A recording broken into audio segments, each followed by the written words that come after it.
बच्चों, आज की क्लास में हम पढ़ने वाले हैं the pair of linear equation in two variable, chapter number 3 class 10 से। ऑलरेडी हम लोगों ने रियल नंबर और पॉलिनोमियल कंप्लीट कर लिया है। आप लोग जाके लेक्चर देख सकते हो क्योंकि उसके अंदर सारी चीजें कवर करी है और वो भी इंपॉर्टेंट क्वेश्चन के साथ जो आपके एग्जाम में आने वाले हैं। तो चलिए स्टार्ट करते हैं the pair of linear equation. मैं आपका मेंटर फैकल्टी विशाल जो आपको मैथ्स पढ़ाने वाला है, ठीक है। तो चलिए सबसे पहले बात करते हैं सर लीनियर इक्वेशन। तो लीनियर इक्वेशन के अंदर एक वर्ड आता है इक्वेशन। तो यार आप लोगों ने सबने पॉलिनोमियल्स पढ़ा था, याद है? पॉलिनोमियल सबको याद है ना? नहीं पढ़ा होता यार जाके देख लो, है ना। तो पॉलिनोमियल्स के अंदर आपने देखा था जिसकी डिग्री होती है 1, वो क्या कहलाते हैं? वो कहलाते हैं लीनियर पॉलिनोमियल।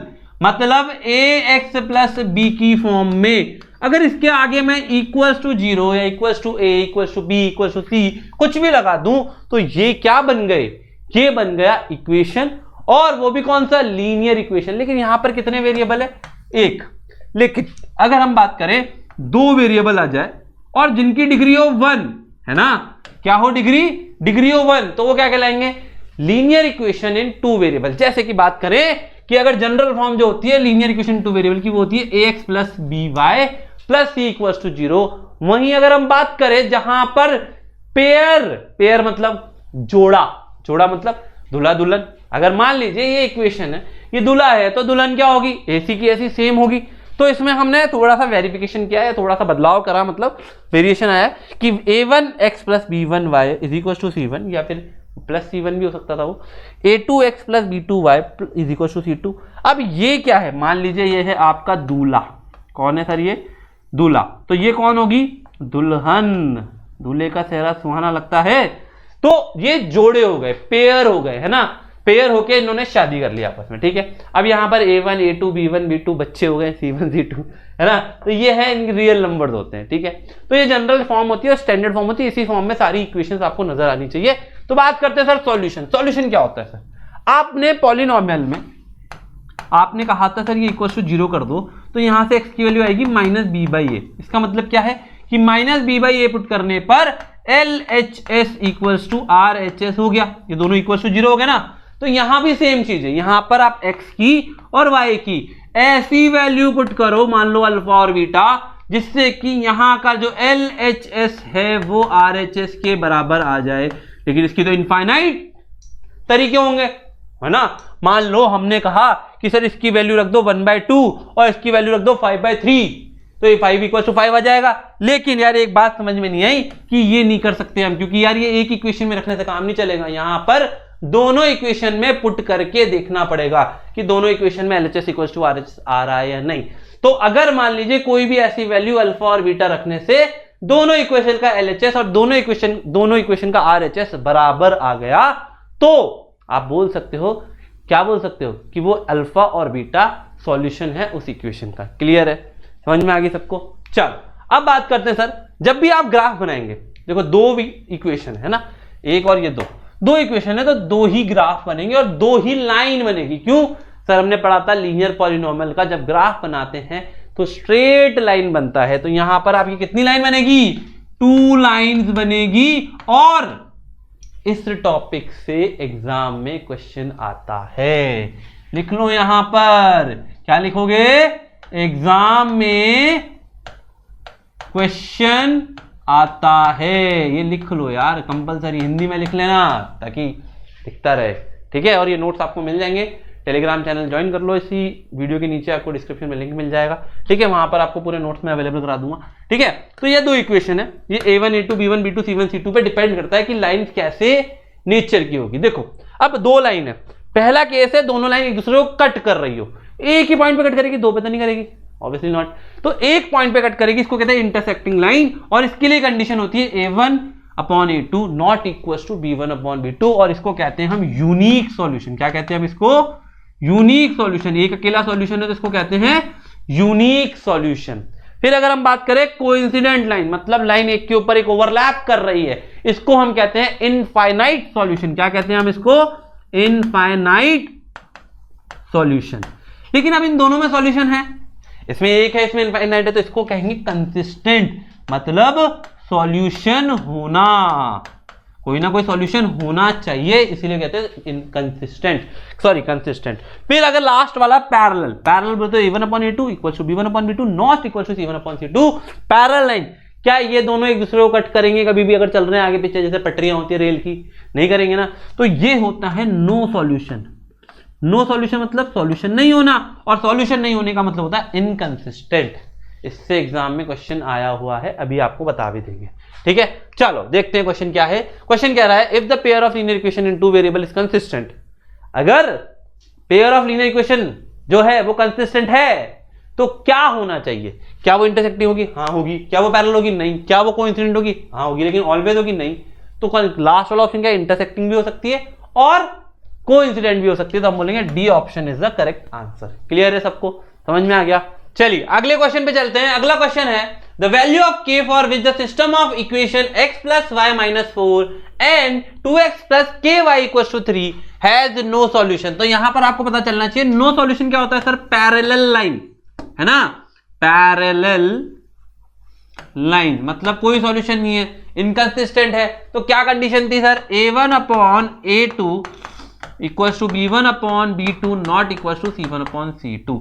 अब यहां पर a1 क्या है सर? 1, a2 क्या है सर? 2, b1 क्या है सर? 1 और b2 क्या है सर? k, c1 क्या है सर? 4, उसको उधर ले जाओ 4 हो जाएगा, ये भी इधर है क्योंकि, तो हो जाएगा 3। तो अब आप देखो क्रॉस मल्टीप्लाई कर दो, ये तो नॉट इक्वल टू होना चाहिए। तो यहां से k की वैल्यू क्या है? 2। तो k की वैल्यू जब 2 होगी तो ये दोनों लाइनें आपस में पैरेलल होगी। क्या मतलब? नो सॉल्यूशन बोले तो इनकंसिस्टेंट होगा। क्लियर? चलिए आगे बात करते हैं सर। ये जो रिजल्ट दिख रहे हैं आपको यार, है ना, इनके चेहरे मुस्कुराते हुए दिख रहे होंगे सबके। देख रहे हो कनिष्क कितना खुश है, दीक्षा कितनी खुश है, मनस्विता जिसकी मैथ्स में IIT में 100 आउट ऑफ 100 आए हैं और इसने 99.2% हासिल करी, जो कि ऑलमोस्ट टॉप 10 रैंक्स में से एक है। ठीक है, तो यार ये जो स्टूडेंट्स हैं इन्होंने हमारी बात मानी, है ना, जो हमने कहा वो माना, जो टीचर्स ने कहा वो माना और बहुत मेहनत करी। और सबसे इंपॉर्टेंट इनका एक एक कॉन्सेप्ट पूरा का पूरा बेस्ट विजुअलाइजेशंस वाले वीडियोस के साथ क्लियर हुआ। क्योंकि देखो पढ़ाई तो सब कर रहे हैं लेकिन कॉन्सेप्ट क्लियर करना ज्यादा जरूरी है। तो यार ये जो लेक्चर्स देख रहे हो ये लेक्चर्स उन स्टूडेंट्स ने अटेंड किए और पढ़ने के बाद ही एग्जाम दिया, साथ में टेस्ट भी दिए, प्रैक्टिस भी करी हमारे साथ, है ना। और ये सब चीजें आपको भी मिल सकती है। आप लोग भी इनकी जगह अपने चेहरे इमेजिन करके अभी लिख दो चैट में कि मेरे को परसेंटेज ये चाहिए, ठीक है, और ये मुझे चाहिए कि मैथ्स में साइंस में 100 चाहिए, है ना। तो यार आप लोग भी चाहते हो अगर इस तरह से अपनी तस्वीरें यहाँ लाना या फिर इस तरह की रैंक्स लाना, तो आप लोग भी इन कोर्सेज में एनरोल कर सकते हो, जो कि आप देख सकते हो। चैम्प कोर्स है 2025 का, जिसमें आप 1 ईयर कोर्स है, इसमें आपको क्लास भी मिलेगी लाइव और साथ में रिकॉर्डेड लेक्चर्स भी। और जो स्टूडेंट पहले से डिसाइडेड है कि यार मुझे जेई की प्रिपरेशन करनी है, नीट की करनी है, तो वो अग्नि कोर्स ज्वाइन कर सकता है। 3 ईयर कोर्स है, ठीक है, जिसके अंदर आपको पूरी प्रिपरेशन कराई जाएगी। ठीक है, चलो तो यहां से ही कंटिन्यू करते हैं अपने लेक्चर पे। आ जाते हैं सर लीनियर इक्वेशन के, जो इक्वेशन इन 2 वेरिएबल है उसके 2 टाइप के सॉल्यूशन होते हैं। एक तरीका होता है ग्राफिकल मेथड, दूसरा तरीका होता है एल्जेब्रिक मेथड। अब एल्जेब्रिक में 3 अलग अलग तरीके, एक सब्स्टिट्यूशन है, एक एलिमिनेशन है, पर ये वाला क्रॉस मल्टीप्लीकेशन हमारे कोर्स में नहीं है। लेकिन अगर आपको पढ़ना है तो आ जाओ ओपी कोर्स के अंदर, आपको पढ़ा देंगे। ठीक है, तो स्टार्ट करते हैं सर। सबसे पहले ग्राफिकल मेथड। देखो ये क्या है सर, 2 इक्वेशन दी हुई है, दिख रही है आपको 2 इक्वेशन, है ना। इस इक्वेशन में आपको करना कुछ नहीं है। देखो पहले मैं क्या करता हूं कि पहली इक्वेशन लेता हूं। ये मेरी पहली इक्वेशन के लिए मैंने एक बॉक्स बनाया जिसमें मैंने कुछ x की वैल्यू पुट करी और कुछ y की वैल्यू पुट करी। क्या पुट करी सर? मैंने x की वैल्यू 0 पुट करी, यहां पर x की वैल्यू 0 पुट करी, 0 हो गया, तो -1 minus y is equal to 1, तो y की वैल्यू कितनी आ जाएगी? y की वैल्यू आ जाएगी -1, है ना। मैंने y की वैल्यू 0 पुट करी तो x की वैल्यू कितनी आ जाएगी? 1। मैंने x की वैल्यू 2 पुट करी, उधर जाएगा तो -1 होगा, तो y की वैल्यू आ जाएगी 1। ठीक है, चलो ऐसे ही फिर मैंने क्या किया, दूसरी वाली जो इक्वेशन है उसके लिए भी मैंने ऐसे ही कुछ जाल बिछाया, है ना। ठीक है, चलो अब x की वैल्यू लेट सपोज थोड़ी बड़ी पुट करते हैं। मैंने पुट करी 3, मैंने 3 पुट करी तो y की वैल्यू कितनी आएगी? आप बोलोगे उधर जाएगा, ये हो जाएगा 4। मैंने y की वैल्यू 3 पुट करी तो x की वैल्यू कितनी? अच्छा y की वैल्यू 3 पुट कर रहे हो तो x की वैल्यू कितनी आएगी? 4। मैंने बोला सर एक काम करो कि x की वैल्यू 5 पुट कर दो, 5 पुट करी तो उधर जाएगा तो y की वैल्यू आएगी 2। आएगी नहीं आएगी? अब क्या करना है सर, अब हमको बनाना है ग्राफ। ये है हमारा y एक्सिस, ये है हमारा एक्स एक्सेस एक्स ओ एक्स डैश है ना, वाई ओ तो लिख ही दिया ना पहले, वाई डैश, ठीक है, ऐसे एरो बना देना, ठीक है, ये आपका ग्राफ बन गया, ठीक है।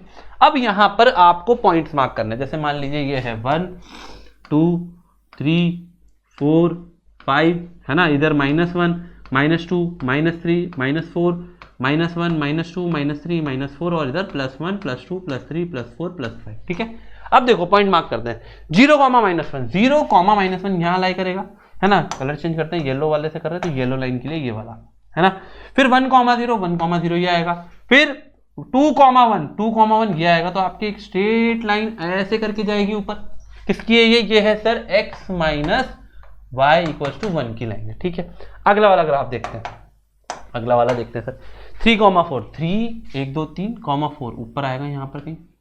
अगला 4, 3 यहाँ की लाई करेगा इस पॉइंट पर, और उसके बाद 5, अगर मान लीजिए 1 2 3 4 5 यहाँ है, 5, 2 यहाँ कहीं लाई करेगा, लेट सपोज, ठीक है। तो एक लाइन इस तरीके से स्ट्रेट लाइन जाएगी, है ना, थोड़ा सा इसको ग्राफ पे बनाएंगे तो क्लियर आएगा। तो ये किसकी है सर, x + y = 7 की, ठीक है।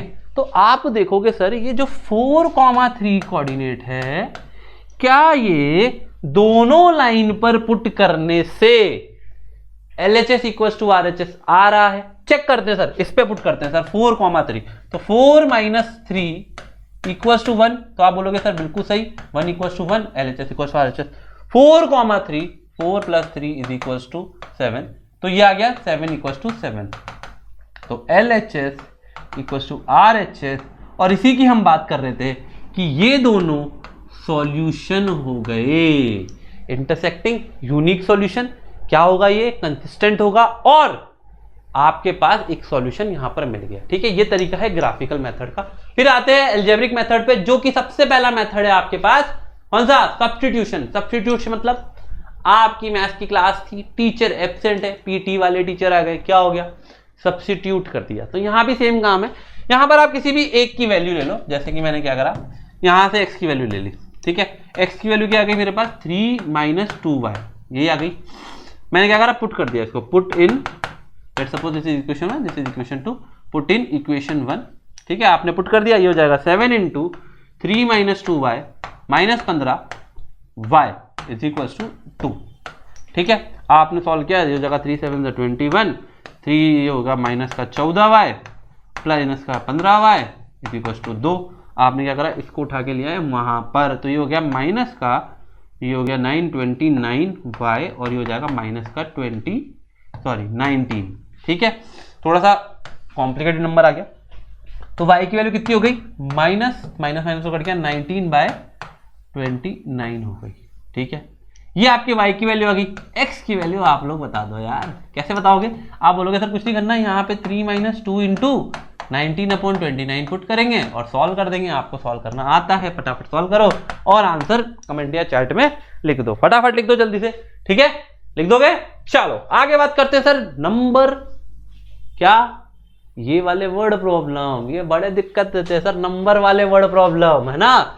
डिफरेंस बिटवीन 2 नंबर, देखो आप ध्यान से सुनना, डिफरेंस बिटवीन 2 नंबर, तो पहले आपको let first number be x, पहले नंबर को x माना, तो सेकंड नंबर को क्या मान लिया, सेकंड नंबर को मान लिया मैंने y। अब आपको बोला है डिफरेंस, डिफरेंस मतलब सबट्रैक्शन, मतलब कि x - y = 26 आ रहा है, और one number is, according to the question, one number is मतलब x = 3 टाइम्स, 3 टाइम्स मतलब 3y। तो आपके पास ये पहली इक्वेशन, ये दूसरी इक्वेशन, आप क्या करोगे, put x = 3y in equation 1 में पुट कर दो। चलो करते हैं सर, ये क्या हो जाएगा, 3y - y = 26, तो x की वैल्यू कितनी आ गई, आप बोलोगे 2 जाएगा तो हो जाएगा 13, x नहीं सॉरी y की वैल्यू कितनी आ गई, 13, y की वैल्यू आ गई आपके 13, तो आपके x की वैल्यू कितनी आएगी, आप बोलोगे x = 3y है, तो ये हो जाएगा x = 3 × 13 मतलब 39। तो आप बोलोगे sir first number = 39 and second number = 13। जब तक आप ये नहीं लिख कर आओगे तब तक आपके आधे मार्क्स कटने के डर बने रहेंगे, ठीक है, ये लिखना जरूरी है, आंसर लास्ट में मेंशन करना जरूरी है, बॉक्स बनाना है या पेन से मार्क करना है, अंडरलाइन करना है, ये कंपलसरी करना है। ठीक है, चलो आगे चलते हैं एलिमिनेशन मेथड। देखो एलिमिनेशन मेथड भी बहुत अच्छा मेथड है ना। एलिमिनेशन मेथड बहुत आसान है। करना क्या होता है सर, यहाँ पे देखो सर, आपको ये चेक करना है कि किसी भी एक का वेरिएबल सेम हो, जैसे कि एक्स का वेरिएबल सेम है ना, प्लस प्लस है, तो इनको सब्ट्रैक्ट कर दो, दोनों इक्वेशन को क्या करो, सब्ट्रैक्ट कर दो। आपने माइनस करोगे तो ये साइन चेंज हो जाएगा माइनस, ये साइन चेंज होगा प्लस, ये साइन चेंज होगा माइनस में, होगा कि नहीं होगा, हो जाएगा ना। चलो आपने चेंज किया तो क्या हो जाएगा सर, ये हो जाएगा कैंसिल, ये कितना हो जाएगा 3 + 6 9y प्लस हो गया ना दोनों अब ये, क्योंकि ये प्लस, और ये कितना हो जाएगा 6 है ना। तो आपके पास y की वैल्यू कितनी आ जाएगी, y की वैल्यू आ जाएगी आपके पास 6/9 बोले तो 2/3, 2/3 आपके पास किसकी वैल्यू आई, y की। अब आप क्या करोगे, इसको पुट कर दोगे किसी भी इक्वेशन में, इसमें पुट करते हैं। चलो तो x + 3 × 2/3 = 8, तो आप बोलोगे कैंसिल हो जाएगा, 8 बचा 2, आप इसको उधर ले जाओगे तो आपके पास x की वैल्यू कितनी आ जाएगी, 2 उधर जाएगा तो कितना जाएगा 8 - 2 बोले तो 6, तो आपके पास यहाँ पर x की वैल्यू आ गई 6, y की वैल्यू आ गई 2/3। तो इस तरीके से आप एलिमिनेशन मेथड से सॉल्व करके आंसर निकाल सकते हो। ठीक है, अब इसमें आपको है ना क्वेश्चन करेंगे हम, इसमें वर्ड प्रॉब्लम, जो कि डिजिट्स वाले क्वेश्चन बहुत बहुत बहुत इंपॉर्टेंट है, यहां लिख लो, very very very important question. VVIP लिखते हैं ना अपन, है ना, क्वेश्चन की जगह प्रैक्टिस क्वेश्चन लिख लो, है ना। तो यार ये क्वेश्चन एग्जाम में आते भी हैं, हमें करने आने भी चाहिए। पहली बात, 2 डिजिट नंबर कैसे लिखते थे, याद है बचपन में, देखो आपने लिखा होगा, जैसे मान लो 23, तो इसको कैसे लिखते थे, याद है, एक्सपेंड करके 20 + 3 लिखते थे, तो इस 2 में 10 मल्टीप्लाई किया। तो यहां पर अगर हम यूनिट डिजिट को x मान लें और 10th डिजिट को y मान लें, या 10th को x या कुछ भी मानो, तो हम क्या करेंगे, लेट यूनिट डिजिट = x, ये लिखना है एग्जाम में, तभी मार्क्स मिलेंगे। और 10th डिजिट = y, तो नंबर क्या बनेगा, number will be required number will be 10y + x। ठीक है, अब उसमें क्या बोला, सम ऑफ 2 डिजिट नंबर, अरे रुको, 2 digit number and number obtain by reversing, तो रिवर्स नंबर क्या होगा, रिवर्स नंबर उल्टा हो जाएगा, क्योंकि ये हो जाएगा यूनिट, वो हो जाएगा 10, हो जाएगा 10x + y। अब इन्होंने बोला अकॉर्डिंग टू द क्वेश्चन दोनों का सम 10y + x का और 10x + y का जो सम है वो है 66। तो इसको जब आप सॉल्व करेंगे तो ये आ जाएगा 11x + 11y = 66, डिवाइडेड बाय 11 करा तो आपके पास आ जाएगा x + y = 6। ये आपकी पहली इक्वेशन। आगे बढ़ते हैं, if the digit of the number differ by 2, अगर 2 नंबर है ना, x और y, और x - y = 2 है, तो ये आपके पास आ गई दूसरी इक्वेशन। एलिमिनेशन मेथड इस्तेमाल करेंगे, ये कट जाएगा, आपके पास आ जाएगा 2x = 8, तो x की वैल्यू आ गई आपके पास 4। x की वैल्यू 4 आती, आप क्या करोगे, इसको किसी भी एक इक्वेशन में पुट कर दोगे, जैसे ही यहां पुट करी 4 उधर जाएगा तो कितना बचा, आप बोलोगे सर ये बचेगा 2, तो आपके पास y की वैल्यू आ गई 2। ठीक है, आई कि नहीं आई, पक्का। अब यहां पर क्वेश्चन खत्म नहीं होता है, आपको रिक्वायर्ड नंबर बनाना है। रिक्वायर्ड नंबर क्या है, required number = 10y + x, that is equals to 10 × 2 + 4 24, और रिवर्स करके 42, दोनों को ऐड करके 66 आ रहा है, करेक्ट, तो वेरीफाई भी हो गया। चलो आगे चलते हैं। In a shop cost of 2 pencil and eraser, तो हम क्या करेंगे यहां पे, सबसे पहले let cost of pencil = x rupees और cost of eraser = y rupees. अरे बोल रहे हो, यही करेंगे ना, ये करने के बाद तो काम ही खत्म हो जाएगा हमारा। आप बोलोगे सर 2 पेंसिल मतलब 2x + 3 इरेजर मतलब 3y = 9, और वहीं 4 पेंसिल + 6 इरेजर 6y = 18। यार लेकिन एक चीज देखो यहां पर, अगर आप इसे सॉल्व करने जाओगे, आप इसको 2 से मल्टीप्लाई करोगे, ये सब कैंसिल हो जाएगा। क्योंकि a1/a2 = b1/b2 = c1/c2 है। क्या कह रहे हो ये सर, देखो वेरिएबल देखो यहां पर, 2/4 1/2, 3/6 1/2, 9/18 1/2, सब इक्वल। तो ये क्या है? इनफाइनाइट सॉल्यूशन हो सकते हैं। ठीक है, तो ऐसे केस में आपको क्वेश्चन सॉल्व नहीं करना है, कंडीशन देख के आपको लिखना है इनफाइनाइट सॉल्यूशन। तो ये कॉस्ट ऑफ पेन और पेंसिल नहीं निकाल सकते, कैन नॉट बी डिटरमाइंड। ऐसे क्वेश्चन कई बार एग्जाम में पूछे जाते। चलो आगे बात करते हैं सर। फ्रैक्शन वाले क्वेश्चन भी काफी इंपॉर्टेंट है, जिससे जो कि एग्जाम में आते हैं। तो हमें क्या करना है, यहाँ पे सबसे पहले फ्रैक्शन मानना है। तो हम बोलेंगे let the fraction is equal to X upon Y. Numerator x है, डिनोमिनेटर y है। ठीक है, अब पढ़ते हैं question. If 1 is added to numerator, according to the question, if 1 is added to numerator and subtract 1 from the denominator, a fraction reduces to 1, fraction बन जाएगा 1। तो इसको क्रॉस मल्टीप्लाई करो, ये हो जाएगा sir x plus 1 is equal to y minus 1।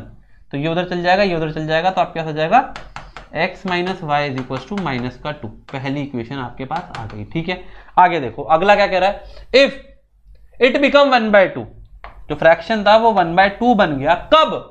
We only add 1 to denominator, तो x upon Y plus 1। Cross multiply किया तो 2x is equal to Y plus 1, और इसको इधर लाए तो आपके पास इक्वेशन बनकर आ गई 2x minus Y equal to 1। तो आपके पास दो इक्वेशन आ गई है, ये पहली है, ये दूसरी है। आप बोलोगे sir x minus Y equal to -2 और 2x माइनस वाई माइनस ही आएगा, चेक कर लो, है ना, इज इक्वल टू, अच्छा एक मिनट रुको, ये 2 होगा, नहीं होगा यहाँ पे, ठीक है, तो ये हो जाएगा 1।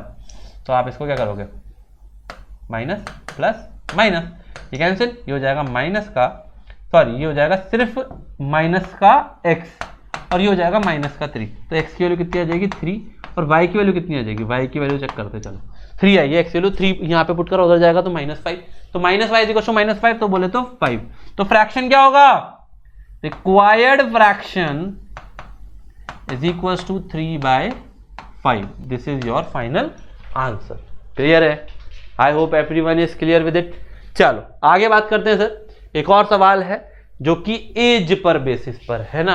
अब देखो यार, इसमें ना स्पीड बोर्ड वाले क्वेश्चन पहले आया करते थे, आजकल शायद रिड्यूस हो गए तुम्हारे कोर्स से, तो अब इसके आने के चांसेस बहुत कम है। तो ये क्वेश्चन देखते हैं, बहुत प्यारा क्वेश्चन है और ये एक इंपॉर्टेंट सवाल है, आपकी ही किताब का क्वेश्चन है, तो करना जरूरी है।